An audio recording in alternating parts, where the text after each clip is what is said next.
Este video es para presentar el torneo de robótica de Francia del año 2011. Pero antes de empezar quisiera agradecer a todos los que me apoyaron en las grabaciones. Ahora comenzamos con el organizador quien les presentará mejor este evento.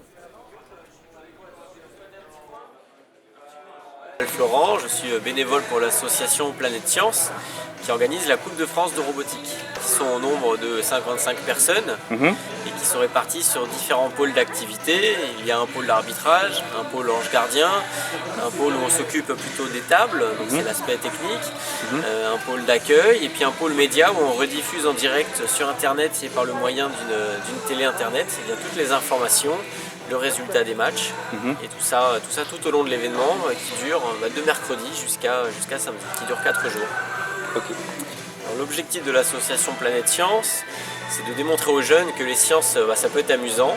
Et alors pour ce faire, ce qu'essaie de faire Planète Science, c'est de sensibiliser à la démarche en équipe et surtout une démarche qui est expérimentale. C'est-à-dire qu'on fait l'expérience et c'est par l'expérience qu'on va tirer des conclusions sur la bonne solution technique. Okay. Alors tous les ans, la Coupe de France de robotique a lieu ici à la Ferté-Bernard depuis 18 ans maintenant. Donc on a aujourd'hui 150 équipes qui sont soit des équipes d'écoles d'ingénieurs, ou soit des instituts universitaires, ou alors des clubs indépendants. C'est un concours qui est ouvert à tous.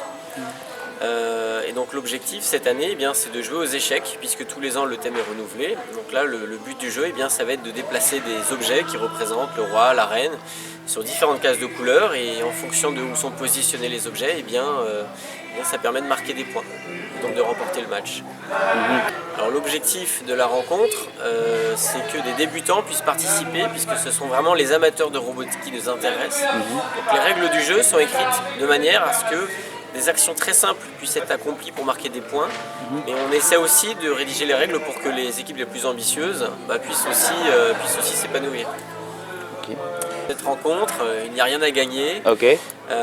Seulement les deux premiers de la rencontre seront qualifiés pour la finale européenne qui aura lieu en Russie pendant le mois de juillet prochain.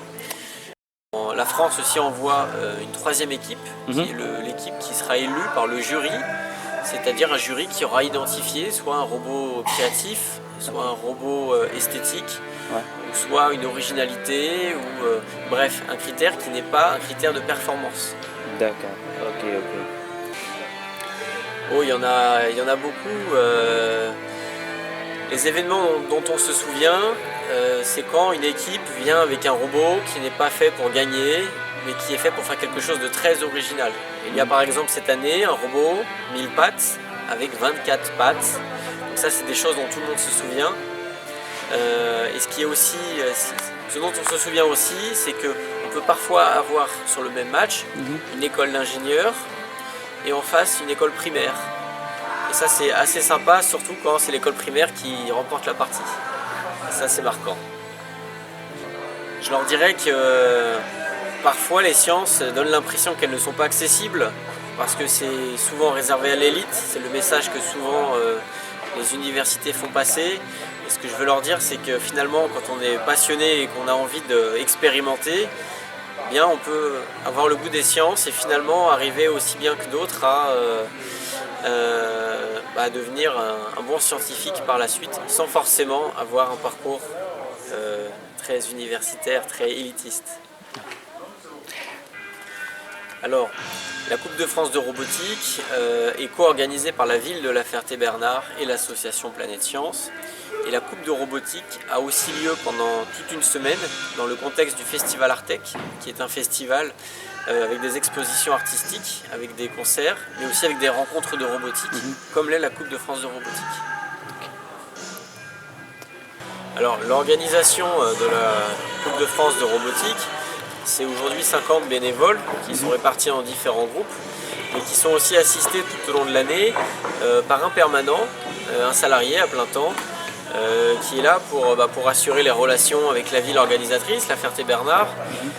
Mais ensuite, ce sont vraiment les bénévoles qui décident de leur organisation, qui font leur choix, qui se structurent avec des responsables de pôle, des coordinateurs. C'est vraiment une opération complètement pilotée par des bénévoles passionnés qui sont en fait tous quasiment presque tous d'anciens participants qui ont envie maintenant de faire partager ce qu'ils ont découvert il y a quelques années. L'homologation en fait consiste simplement dans les grands mots, à vérifier que le robot soit conforme au règlement et capable de marquer des points, au moins un point, quand il est tout seul sur la table. Avec un robot adverse, ça peut être très compliqué, donc déjà vérifier qu'il soit capable de faire ça tout seul. Donc l'homologation va se décomposer en trois parties. L'homologation statique, dans laquelle on va vérifier les dimensions du robot, l'homologation des balises, si le robot en possède, et l'homologation dynamique, dans laquelle on va faire un essai sur la table, vérifier que le robot donc, soit capable de marquer des points, qu'il n'abîme pas les tables, qu'il soit capable d'éviter les robots adverses, enfin un robot adverse simulé, s'il y en a un sur la table.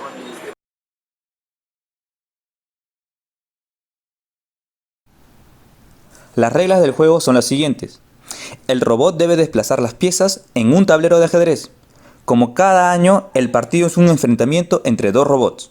Hay un equipo de color azul y otro color rojo. Deben ser autónomos. Quiero decir que de ninguna manera debe ser telecomandado. Los robots deben recuperar las piezas que son aleatoriamente puestas antes de empezar, como también las que están en la zona de distribución. El rey y la reina son piezas especiales que dan más puntos.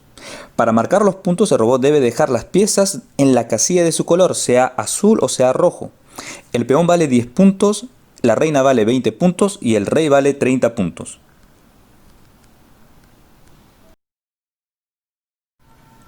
Para obtener más puntos es posible de empilar las piezas, por ejemplo poner un peón o dos peones bajo el rey o la reina, puedes llegar hasta 90 puntos.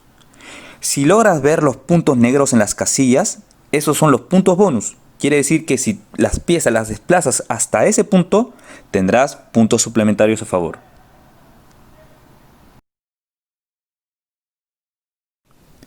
Otra manera de marcar puntos es el modo de configuración.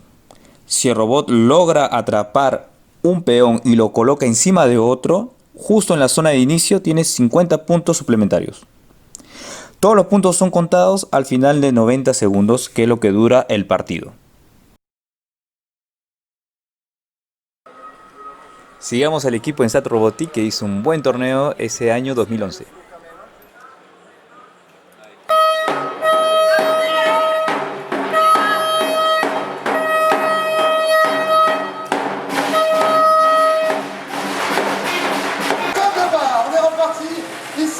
Avec un premier palier d'attrapé du côté de l'ENSAT Robotique. Du côté de Telecom Robotique, ça va aussi vite. Il y a déjà un premier pion, un deuxième pion.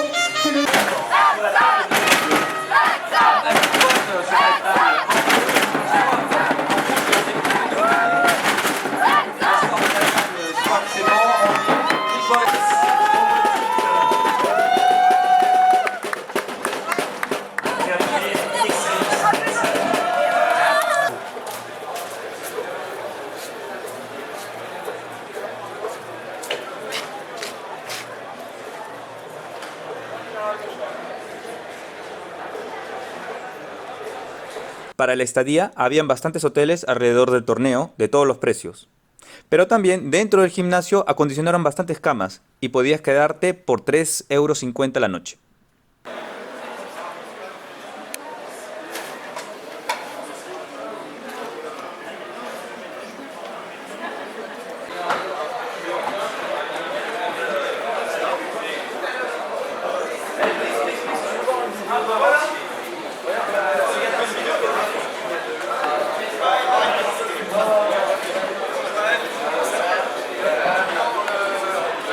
Voilà, c'est ce simulateur-là qui nous a permis de beaucoup travailler à distance. D'accord. Pour ces simulateurs, vous savez utiliser quoi en fait? Quel logiciel? Quel code? Alors, et puis là, il fait exactement ce qu'il va faire en réel. Là, il peut attraper des pions, les déposer dans les cases. Au fur et à mesure, il nous affiche les messages de debug pour savoir où c'est que sont les problèmes. Ça, on les met dans les codes. Et sinon, ça reproduit assez fidèlement ce qui va se passer. 30 secondes, il reste. Et peut-être un plan de placer. Normalement, il n'est pas sur la bonne couleur. Du côté de cette robot qui avance et qui recule pour le moment. Voilà ce qu'on peut dire sur ce match-là. Et donc, sur la table de gauche, le match est arrêté. Et on procède au début.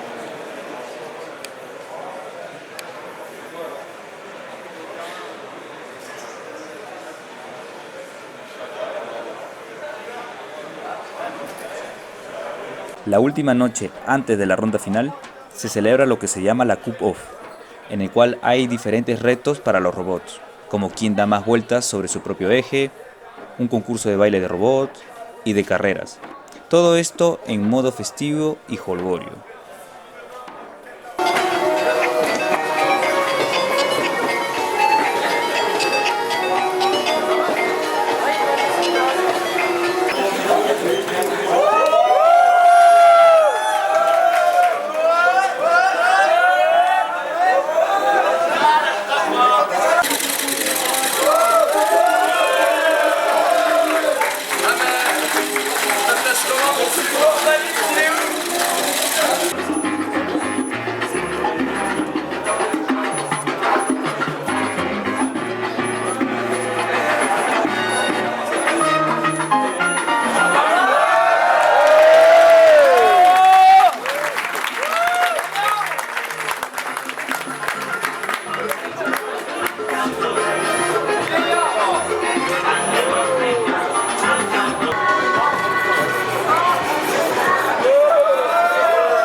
Et bonne continuation à ces équipes. Et pendant ce temps, l'UTC cherche à empiler un roi sur 2 pions. Commence pour ces équipes. Là, je suis sur la table numéro 1. On a Rockway d'un côté, ça ce sera en couleur rouge. Et on a Alors, tout à l'heure, on a eu un problème, c'est qu'en réception, ça frottait trop. Ouais. Donc là, on a levé la tour, mais ça change pas grand chose. Donc ce qu'il veut faire, c'est que si jamais il y a un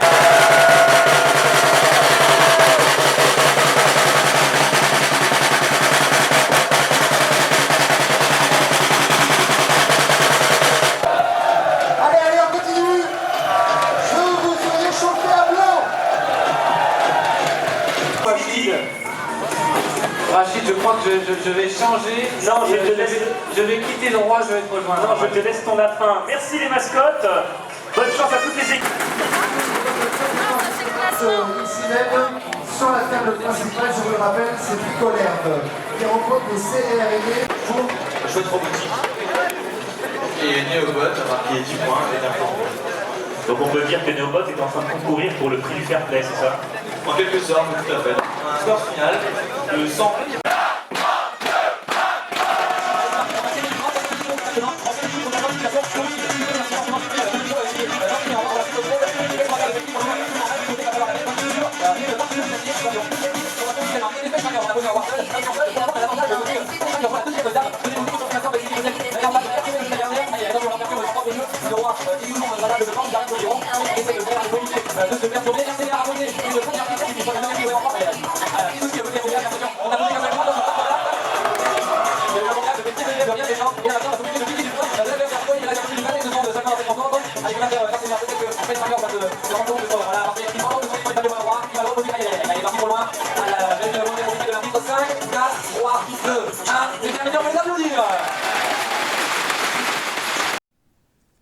Muchas gracias por ver este video hasta aquí, espero que les haya gustado. Lo que quería era compartir mi experiencia y quería mostrarle cómo se desarrolla este tipo de torneos en esta parte del mundo. Si tienen alguna duda o pregunta, no duden en escribirme.